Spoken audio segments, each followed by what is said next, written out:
Halo Sobat Jess, selamat datang di channel OSIS SMP DNA.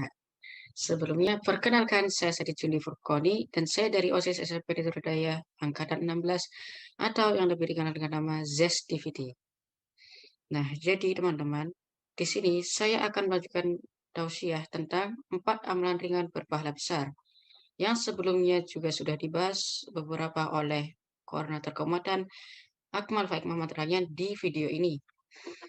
Oke, jadi langsung saja. Inilah dia 4 amalan ringan berpahala besar. Enjoy watching this video. Assalamualaikum warahmatullahi wabarakatuh. Alhamdulillahirrabbilalamin. Wa bihi nasta'in ala umuri dunya wa ala alihi wa ashabihi ajma'in. Amma ba'du. Pertama-tama, marilah kita panjatkan bersyukur atas kehadirat Allah Subhanahu wa taala yang telah melimpahkan nikmatnya kepada kita semua. Salam salam tak lupa kita haturkan kepada Nabi kita, Nabi Muhammad Sallallahu Alaihi Wasallam, yang kita nantikan syafaatnya di yaumil akhir kelak.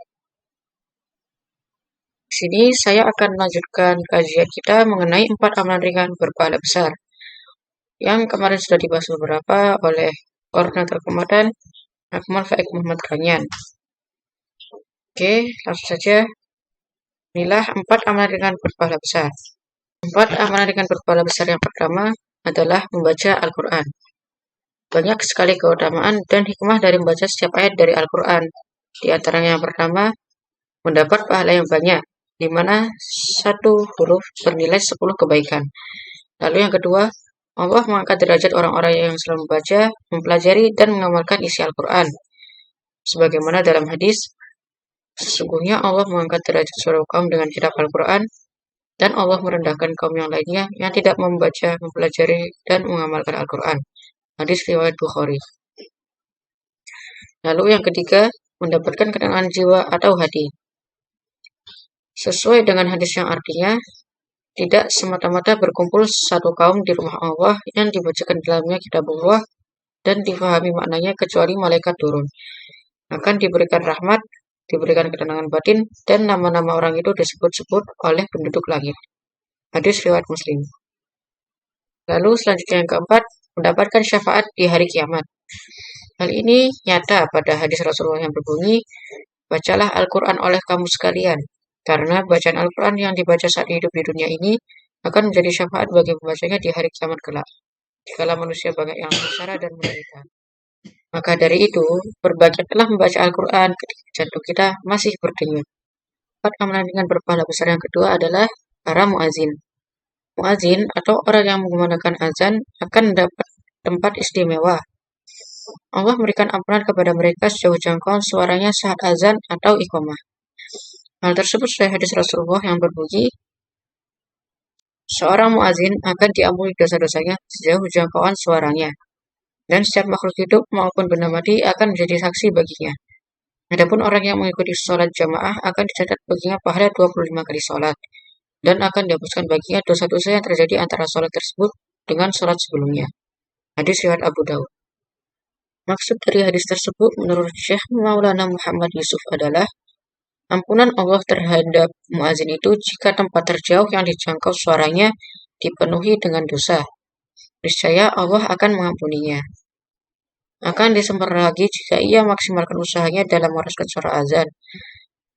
Ada pula yang berpendapat bahwa dosa orang-orang yang tinggal di kawasan yang terjangkau suara muazin akan diampuni juga karena syafaat dari muazin itu. Rasulullah Shallallahu Alaihi Wasallam juga membanggakan seorang muazin. Dari Muawiyah, ia berkata, aku mendengar Rasulullah Shallallahu Alaihi Wasallam bersabda, para muazin adalah orang yang paling panjang lehernya di hari kiamat. Hadis riwayat Muslim. Syekh Maulana menerangkan, orang yang paling panjang lehernya adalah orang yang paling banyak menghasilkan rahmat Allah karena orang yang bertugas menguasai sesuatu akan menjulurkan lehernya ke arah yang dilihatnya. Pendapat lain mengatakan bahwa maknanya adalah orang yang paling banyak amalnya dan paling cepat masuk surga. Yang selanjutnya adalah membaca doa setelah azan. Allah memberikan pahala bagi siapapun yang mengucap azan, tak terkecuali muazin. Bukan hanya tiap lafaz yang diajarkan, tapi juga azan secara keseluruhan. Membaca doa setelah azan hukumnya sunnah. Ada beberapa keutamaan, di antaranya: 1. Mendapatkan syafaat. 2. Dihapuskan dosanya. Disebutkan dalam hadis yang berbunyi, barang siapa membaca ketika mendengar azan dengan bacaan artinya, aku bersaksi bahwa tiada Tuhan selain Allah yang tiada sekutu baginya, dan bahwa Muhammad sebagai utusannya, dan dengan Islam sebagai agamaku, maka akan diampuni dosanya. Hadis riwayat Muslim. Selanjutnya yang ketiga adalah doanya dikabulkan. Rasulullah pernah bersabda yang artinya, ucapkanlah seperti ucapan muazin. Jika kamu telah selesai, berdoalah, maka kamu akan diberi. Selanjutnya yang keempat adalah surga bagi yang berdoa. Dalam hadis riwayat Ahmad dikatakan bahwa siapa yang mengucapkan seperti yang dilakukan Bilal dengan yakin akan masuk surga. Lalu yang kelima, mendapat pahala setimpal dengan 10 kali sholawat. Selanjutnya, 4 amalan ringan berpahala besar adalah membaca ayat kursi setelah sholat. Setelah mendirikan sholat wajib, kita dianjurkan untuk berzikir dan berdoa kepada Allah. Terdapat banyak riwayat hadis Nabi yang menyebutkan keutamaan berzikir dan berdoa setelah salam dari sholat 5 waktu. Di antara zikir yang disunahkan dibaca setelah sholat wajib, baik sholat Jumat atau sholat yang lainnya, adalah ayat kursi.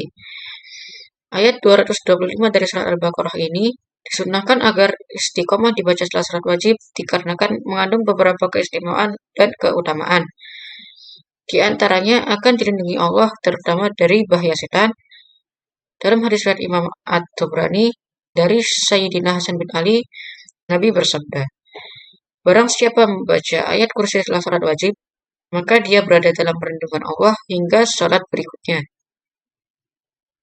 Dalam hadis lain, riwayat Imam Nasai, Nabi bersabda, barang siapa yang membaca ayat kursi setelah selesai sholat wajib, maka tidak ada yang menghalangnya masuk surga kecuali kematian.